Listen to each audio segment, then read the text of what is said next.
Hello and welcome back to Vegas Pieces. My name is Hannah Harris and I will be your host for today. In this video, we are going to be discussing the differences between Canada and the US. So if you have any comments, questions, or suggestions, put them in the comment section below and we will answer them in the future sometime. Now, before we get started, I just want to remind you to subscribe. Make sure you hit that notification bell so that way you're always notified of our latest videos and live streams.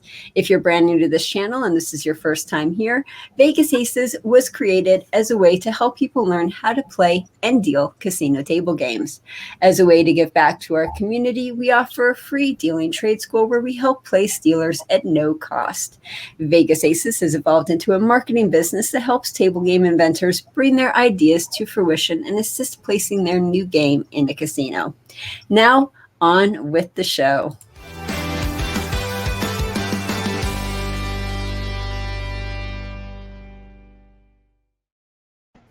So I'm super excited to have everyone here. Even Angela. Angela's going to be co-hosting. Super excited. Now, before we get started, we will have everyone introduce themselves. Angela, do you want to go first? And by the way, make sure you plug your 88 miles per hour band because that's awesome. Oh, well, thank you. Sure, I'll start. Hey, so good to be back here. Love being on Vegas Aces. As some of you already know, I am Angela Marie, and as well as co-hosting with Heather on her channel. You probably know me through my work with Michael Shackelford, the Wizard of Oz, but I'm also an all-around gaming, gambling, Las Vegas Girl Friday. So you can contact me through YouTube for singing, hosting, emceeing, acting, and performing, or you can check out my 80s band at 88theband.com. So I'm very happy to be here today while we talk to some of our special guests about gaming. And usually I do have an official background, but I seem to have had a bit of technical difficulty, meaning I am too dumb to get my green screen to stay up today. So bear with me, guys, while I have pickle pool floats literally hanging out in the background. I swear pickles have nothing to do with gaming.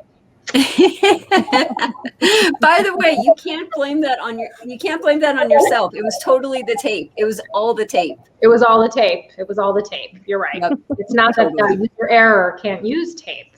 It was clearly. Jay, would you like to introduce yourself? Hi, good-looking people on Heather's channel. My name is Jay. You can find me on social media at Casino Dealer Jay. I have been in the casino industry for 23 years. Don't worry about how old I am because it doesn't matter. Yeah, so I've grown up in the industry. I've worked in seven different places throughout Canada. I worked on the cruise ships for a little bit. I had a cup of coffee there. And not just dealing, but I also worked in a few different departments as well. And I was also a manager at some point. So yeah, thank you so much for having me on the show. Yeah, thank you so much for being here. And Jay brought two of his good friends here too. So let us start off with Michelle. Michelle, do you want to introduce yourself? Sure. My name's Michelle. I spent about 9 years in the casino industry here in Edmonton in the late 90s and then into the 2000s. I did a few, not cruise ship tours as people traditionally know them, but I did some poker dealing for a company called Card Player Cruises that does poker tournaments on cruise ships. And you just go for 1 week at a time. So I did that 4 or 5 cruises with them. And more recently, I'm an accountant and working in business and industry and more on the boring side of life now, which I truly love. Accounting's not boring. You get to find out where all of the rich people like stash their rich stuff. Danielle, do you want to go next? Introduce yourself. Hi, my name's Danielle. I've been in the industry since I was legal. So that's 5 years ago now. Don't worry about how old I am either. You can find me over at Jay's channel. I'm a part of his little show. So at Casino Dealer Jay. Very, very cool. Very nice. Awesome. So we have come together and to talk about the differences between U.S. casinos and Canadian casinos. So Angela and myself will be representing America and the American casinos and our experiences with it. And Jay, Michelle, and Danielle will be representing their experiences with Canadian casinos. Now, I know Jay has a disclaimer here. So, Jay, do you want to say specifically which casinos in Canadian you're representing? Because I know you're not representing certain ones. Well, it's not that. Yeah, it's not that we're not representing certain ones. It's just that I've never had the opportunity to work east. So a lot of their bigger casinos are east. So Casino Rama, Casino Windsor, Casino de Montreal, they're all there in the east, and they have a lot of the larger action. We, like myself, Danielle, like we're working in Alberta. So like I'm in Edmonton, Danielle is in Calgary, Michelle has worked in Alberta as well. And I've been in, I brought Paiga tiles to Vancouver as well. So we're more of like Western Canada. Yeah. So that's kind of where our experience is being drawn from. Nice. Cool. Well, I have a question. So Danielle was mentioning that she's been doing this since she was legal, and I'm not trying to put you on the spot about telling your age, although you're clearly you're clearly like not old enough to worry about it. But the legal gambling age in Vegas is 21 because there's alcohol involved in the casinos. Is Canada all one age, and is it all the same age? So like, did you guys all start at 18 or 21 or whatever crazy Canuck age you came up with? Like, how does that work there? So no, it's not all the same. Alberta is 18 and everywhere else is 19. I started when I was 18 and yeah.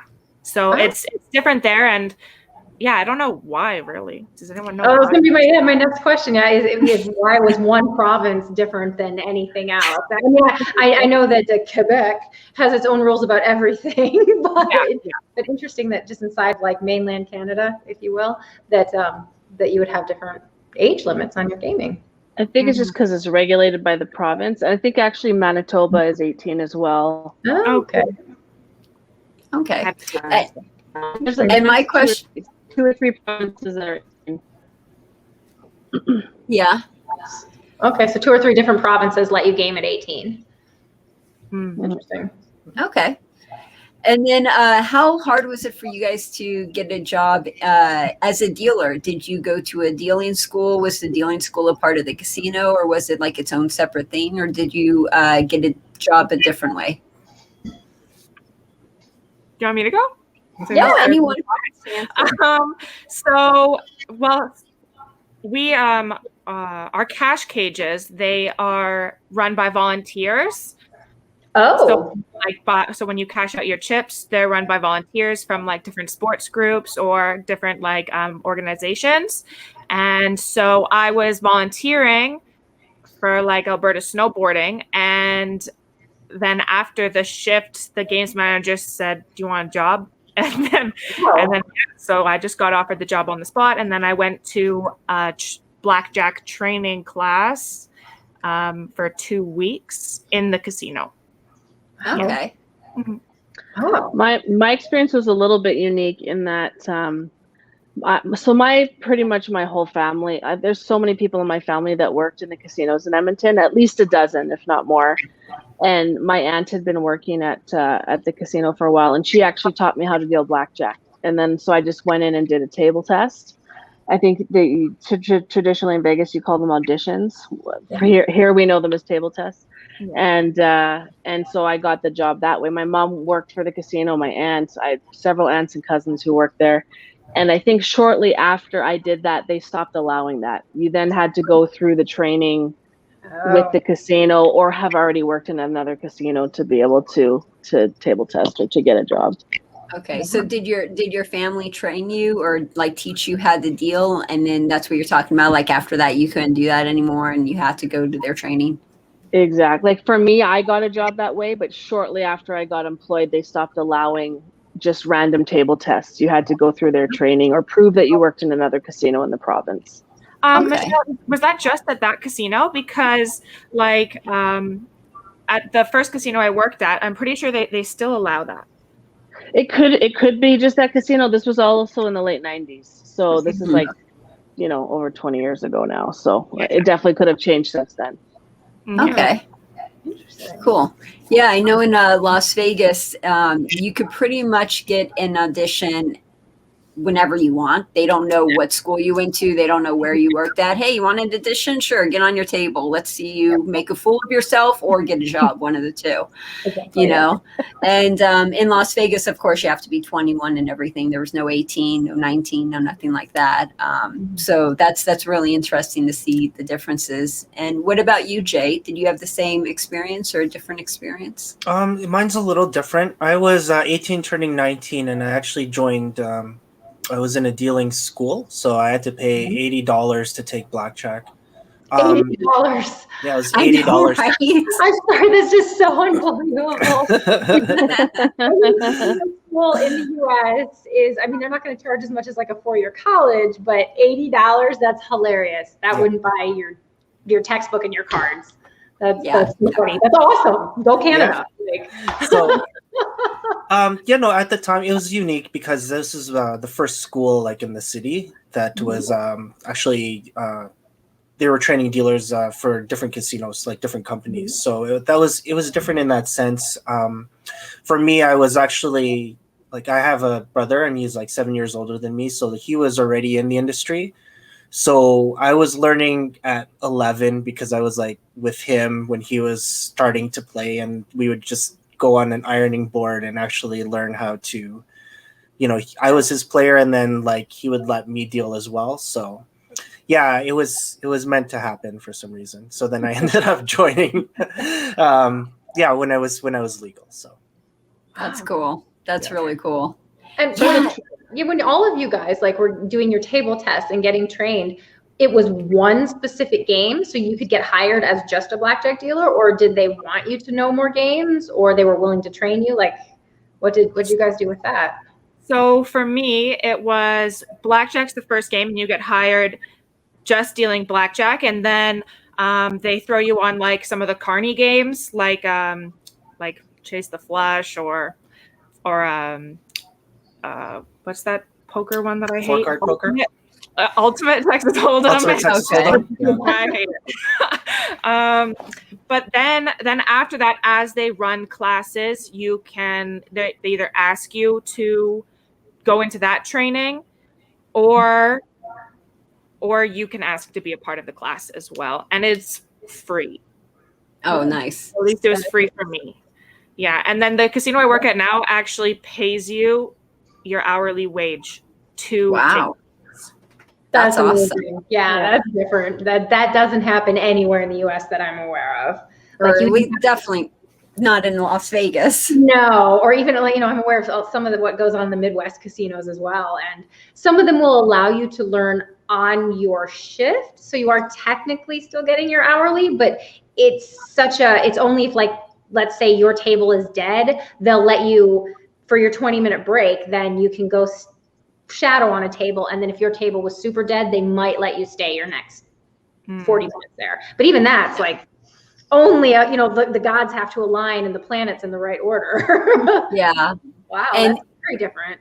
here in Las Vegas too, you typically have to go to a dealing school before you could, do anything like that. And the dealing schools, the cheap one was like $300 for one game, and the most expensive one I could think of is like $1,500 for one game. And then of course they have packages, and you can do different games, and all this different stuff. Oh, we have a 2-for-1 special, even though you totally don't need the second game. Right. So they. Blackjack would be the cheap game, but if you wanted to learn craps, you were looking at $1,500 15 years ago. Yeah. And then they convince you that you need 2 games because it costs more money, and you get in there and the casino's like, I wish you didn't learn that, because now I have to unteach you all of your bad habits and teach you the right way. And wow, so different. Yeah.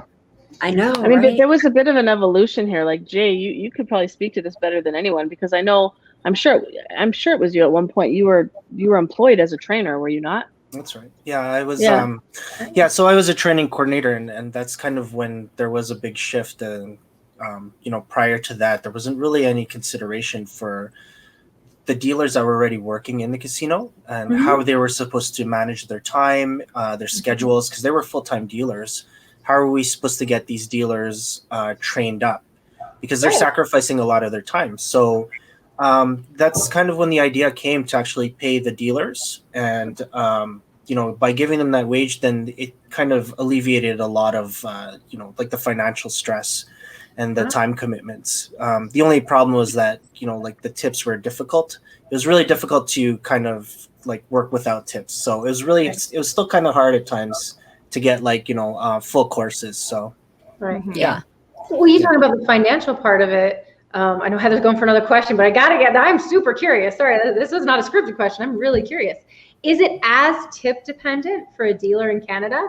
Like here in the US, again, different casino markets are different, but generally, you're looking at like a minimum wage, whatever that state minimum wage is, plus your tips. Now, there are some pits that do guaranteed minimums, and so there is some difference, but generally it's minimum wage and just your tips. Is Canada the same? Well, yes, but yes, but because I was reading some people's like comments on a Facebook group for like casino dealers, and some of the minimum wages is like $5 and something, and like it's crazy because here in like Alberta it's $15. Wow. That's nice. Yeah, because I believe don't quote me on the exact amount, but like minimum wage, meaning every state in the U.S. has to do it, is $7.75 or something right around there. But the casinos can get away with doing, I believe, even like $5 an hour and tip, depending on what market they're in. So when I started dealing, it was $5 an hour, and that's what we got paid, the $5 an hour. And now it's like everyone's excited because we're at $8 an hour. Wow, that made such a big difference. Right, yeah, because Vegas has it higher than the federal minimum, yeah. But wow, so you guys do have just and of course there's exchange rates and blah, blah, blah, and people feel free to Google that yourselves, but like, if you're really interested. But wow, yeah, the idea that your minimum wage is already so higher and then you get tips on top of it too. So that is cool. Yeah.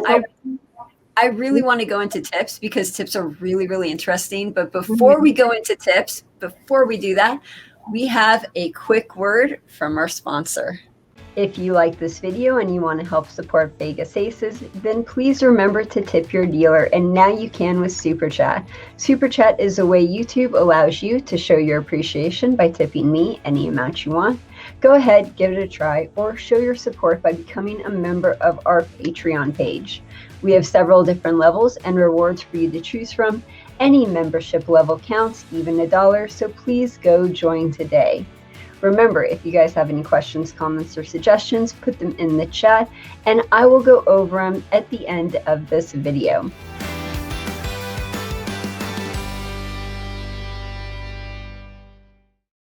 So let's talk about tokes. Let's talk about tips. What are the average tips that dealers make in Canada?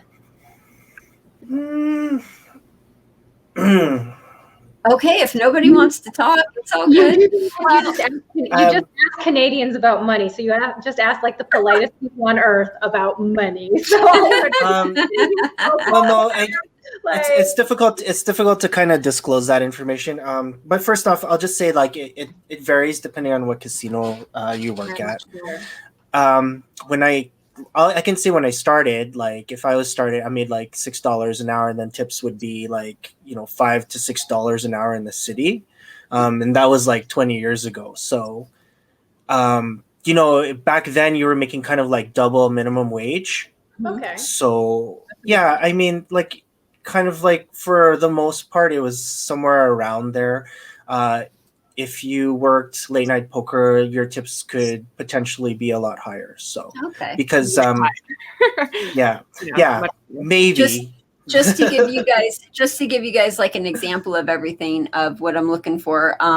So here in Las Vegas, you get minimum wage, and minimum wage here is at the moment $8 an hour. And then you have tiers. So you have like a low tier casino, medium tier casino, high tier casino. So at a low tier casino, you're making $20, $30 a day. So obviously you don't want to stay there. You want to go to like a medium tier casino. Medium tier casinos, you can make about $200 a day, somewhere around there, 150 a day, maybe 200 on the weekends, something like that. And then you would have a high tier casino, which would be your, you know, your Cosmopolitan, your Venetian, your Bellagio, your Wynn, your, you know, really high end casinos. That's when they're making about like 200, 250, somewhere around there on the weekdays, and then 300 to 600 on the weekends, depending on like if there's an event going on or if you have a concert or, oh, it's, you know, 4th of July week or Happy New Year's. Guess what? We just made $1,000 on one night. I mean, it's that kind of a thing. So it really, really ranges. It also depends if there's a high roller in town or not. But that's typically what you can expect in Las Vegas for tips. That's nice. Cool. That, you know, in Canada, is it the same thing where, because it is so dependent, you know, whether you're here in Vegas or Cincinnati, there's going to be just this, I don't want to keep using Cincinnati. I was just there. Sorry, guys. But, but this idea of there's such a huge range in tips, but regardless, you should be you're making different amounts of living. If that makes sense. So it depending on like how many games and what type of casino and your own personality, and are you splitting tips or are you keeping your own? I mean, that'd be a question I'm really curious about. For the Canadian casinos, do you generally keep your own tokes, or are you splitting with your shift? Are you splitting with a team? Like, how does that work there? So the casino I work at now, we do tips over a 2-day period because that's how long volunteers are working in the cash cage. So we do it based on them, and then we do it from the time we open till the time we close. And then poker, like late night poker, which is 24 hours, is by itself. They do late is split just between the people who work late night. Okay. Yeah, You'll have to excuse me. I have spiders crawling down from the ceiling, and it's just giving me the heebie-jeebies. Wow. I literally have the spiders crawling down, and I'm like, what the? It kind of looked like you were just feeling the spirit for a minute there, girl. You know, oh my God. I'm like, there's spiders crawling down. And I'm like, where did it go? I don't want to step on it. It's somewhere on my ground. I know there's a web like somewhere in front of me. I don't want to touch it. Like, become a Patreon member, and you too can become an animatronic spider that we drop into Heather's lap. Oh, now I think spiders are on me. Jesus. Oh, you poor thing. I'm an arachnophobic. I try not to tell people, but I am. Oh. I think without commenting on the specific amounts, like when you talk about having the 3 tiers there, I don't think, I mean, my information isn't as current as Danny because I've been out of the industry, but from what I still think it's like this, there is a little bit of variation from casino, but not nearly as drastic as you're talking about, from like $20 to $30 a day up to $600. Right. The variations are way smaller here. Okay. That's good to know. And yeah, like here you were saying that, you know, like your 24-hour poker dealers split just amongst themselves. Here, again, generally, and this, I'm sure this is true of Canada too, but, you know, yes, there's a huge variation in markets and regions and provinces. Generally, like craps dealers get to only split amongst craps dealers. And generally, the poker room is only splitting amongst the poker room. And generally, if there's a party pit, the party pit only splits among the party pit. So more, and of course there's exceptions, but more often than not, there are segmented places inside of the casino. Like we talked about guaranteed minimums, you know, more often than not, the old way used to be that some of those specific segments had a guaranteed minimum, but then other ones didn't. Like a party pit would have a $20 an hour guaranteed minimum, and craps dealers would have a guaranteed minimum, but regular house dealers didn't. So there would be all these different coalitions, and that would also then vary from casino to casino. So yeah, it was the Wild West. So who would make up the shortfall? The casino would make up the shortfall if you didn't hit the minimum? Yep. Although I will say, as someone who worked in guaranteed minimums at one point in a party pit, never did that party pit not make the guaranteed minimum. And unfortunately, what would happen, and there were actually class action lawsuits held against one of the casinos, which I'm not going to say which one, but you can find it all if you Google it, because they had a guaranteed minimum for party pit girls, and they only paid the party pit girls those minimums for a span of 2 years. Now, the party pit girls actually got to count their own tokes at the end of the night, and they got smart and started to realize what they were actually getting, which was well above the guaranteed minimum. So the contract is you're supposed to either get that minimum or anything above it. And for 2 years, that specific casino did not pay. So it absolutely lends itself to that, unfortunately. Although after that one particularly large class action lawsuit, I have not heard of anyone else pulling that stunt. So, but it absolutely, yeah. Interesting how that goes on. I would, correct me if I'm wrong, but I would imagine the Canadian casinos are a tiny bit more ethical when it comes to that. I mean, the tips here are all split. It's all done by the dealers. Like, there's a tip committee that does everything. So the casino's not even involved. Yeah. Yeah. We have a tip committee too. Big difference then. So your tips don't go back to like here, again, there's exceptions, which is how that one particular pit managed to figure it out. But generally, it's just dropped into the box, and that is turned into the cashier's cage. But so there, the dealers actually keep their toke boxes till like the end of the shift or the end of the night? Not the end of it. So there's a committee that all comes and collects everything, and then they change it up for cash, and they sort it. They look at all the hours. They have spreadsheets, and they hand everything out. Yeah. We actually do that here in Las Vegas as well. So I was on a toke committee, several casinos and everything, and it depends on the casino. Some casinos do give it to the cashier's cage, and then they hold it until the toke committee comes and gets it. Other casinos, they have like boxes in the pit where the dealers go and like they dump their tokes in that like locked box and everything, and then at the end of the night the boxes are retrieved from the toke committee, and then we go into like a room which now has a camera in it. Before, in the old days, it did not have a camera and people would steal, but now it has a camera, and they would count the chips and do the math and figure it all out, and then they would get paid and go home after an hour of work. And Interesting. Yeah, because anytime that anytime you get enough either people together, they're going to just do something slimy, or anytime you get a big enough corporation together. So yes, I love any of these things that are there to protect the hardworking people on the floor. And Jay's laughing, he's also on the management side. So I'm laughing because there's like 5 of us getting together right now. So like, are we going to do something kind of sneaky people? Yeah, any sneakiness? Strip poker. I said, what? Yeah, that's why, we're all only featured from like the waist up. So we can totally do it. So. Okay, so before we do strip poker, we got a quick word from our sponsor, and we will be right back. If you like this video and you want to help support Vegas Aces, then one of the ways you could do so is by going to vegas-aces.com and clicking on one of our affiliate banners. When you sign up for an account through an affiliate link, our website gets a small commission. If you ever have any problems, questions, or disputes, please let us know. We are always here for you. Email me at heather@vegas-aces.com and we will help you through it. Now on with the show.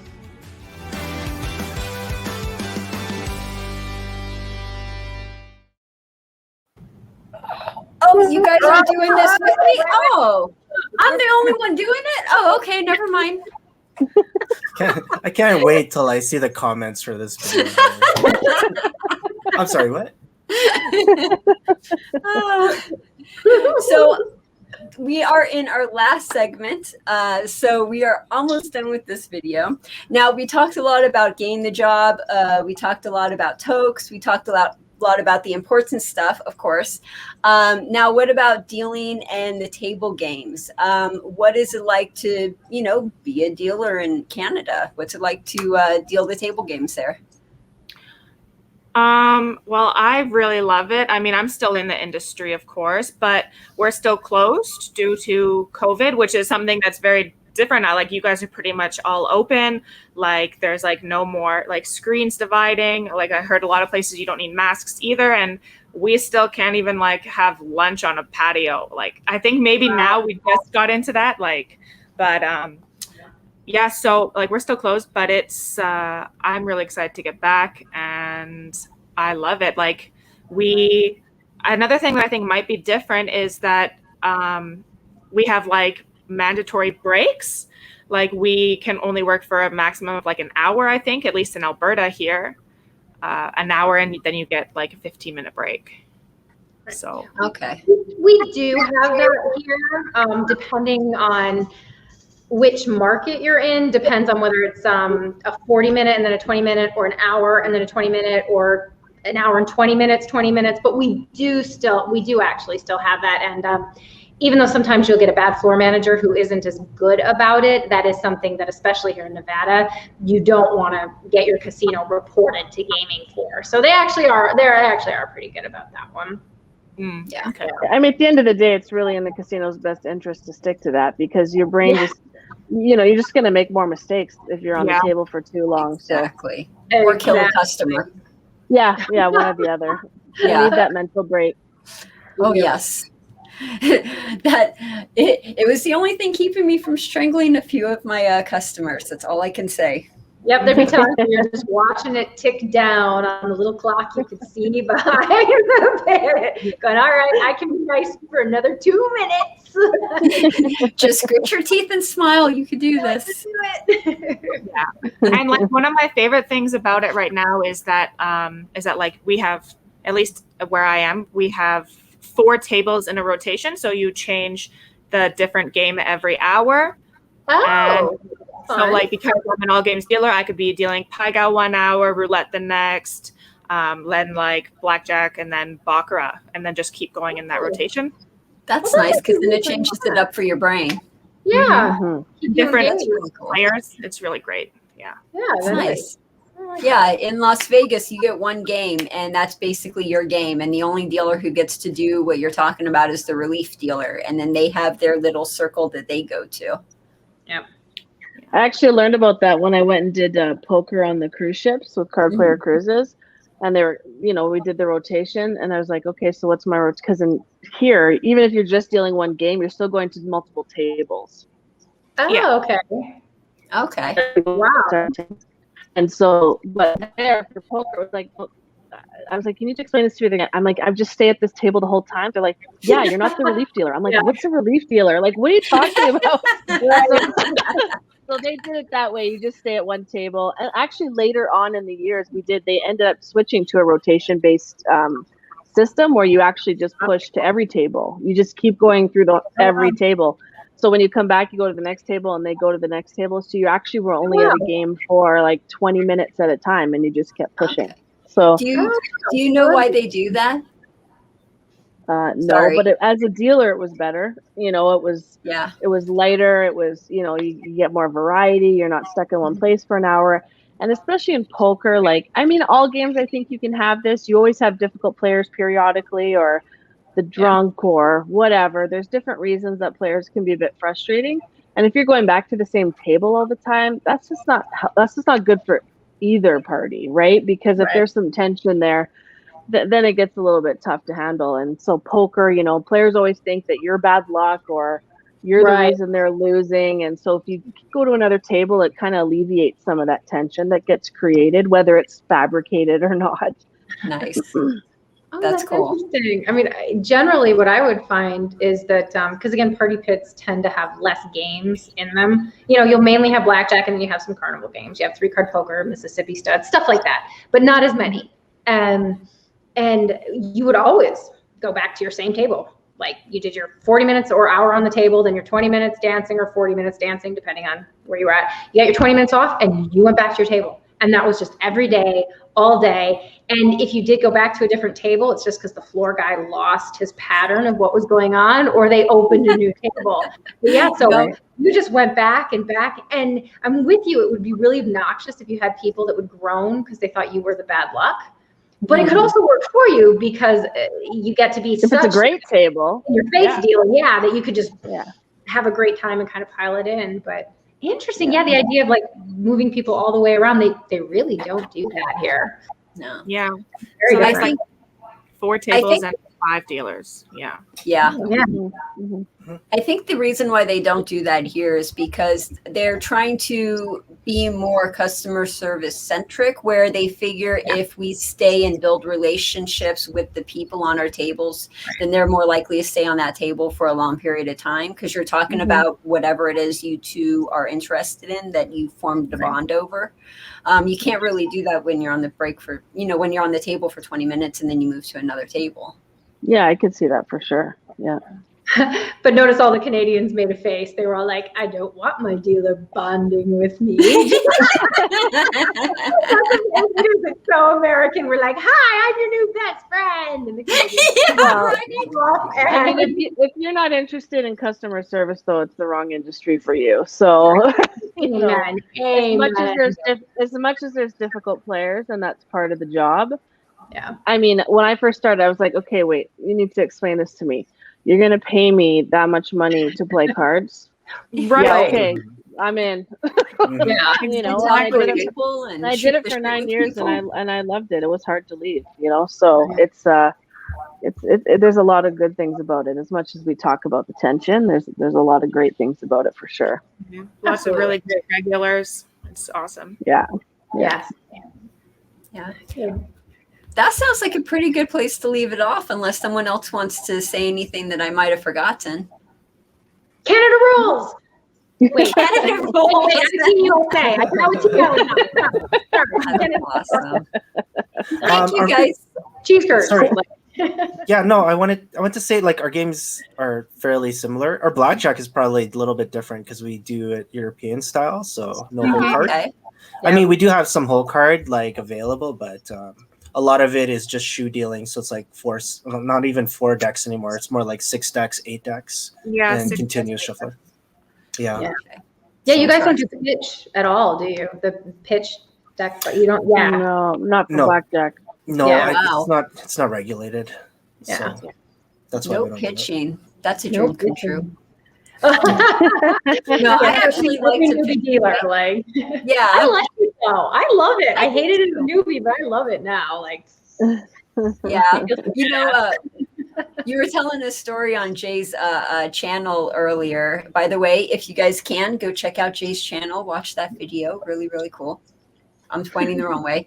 And when I was learning how to pitch, when I first started, I had a pit bull beagle dog. So really, 1 year old, really rambunctious, young and everything, pit bull. So he had like the jaws. And what I would do is I would practice pitching, and then he would go and he would like catch the cards and then eat them up and tear them up and everything. And then I go and pitch and tear it up. And, I practiced pitching that way, and he ruined all of my cards and I had to get new cards, but it was cool because we were both having fun with it. So awesome. I love that. It sounds like your high limit baccarat player right there. Right. Little dog. Just tearing up the cards. Well, thank you guys so much for being on. Thank you for being guests and sharing your experiences and everything. And do you guys just want to give out one final, shout out who you are, channel? I know it's all the same channel. Maybe I should just put Jay on here and have Jay. Here we go. I'm putting you on the spot, Jay. Go for it. Yeah. So thank you guys so much for joining the Casino Dealer Jay YouTube channel, and you can see Heather on there, and you can see a lot of our podcast. So our podcast is Tales from the Casino Pit. So Danielle and Michelle are a couple of the co-hosts. So we have this show weekly on Wednesdays, and it's Wednesday evenings. And if you miss the live stream, then you can actually catch us on Spotify and on iTunes. Very, very cool. So I will have those links in the description, so that way you could just go to the description, click on the link, go directly to the YouTube channel, check it out. And thank you guys so much for being on and being guests and everything. And Angela, thank you for co-hosting this with me. It was so cool doing this together with you. I know, it's fun. I think this is the first time since I started co-hosting with you we actually got to co-host. So yes, this is so rad. Thank you. And we're gonna finish our game of strip poker off camera. So yeah, definitely. I'm gonna go grab the alcohol. Okay. Thank you guys again, and I hope everyone has a great day. Have a good one. For having us. Thanks, guys. Thank Bye. you. Bye, guys.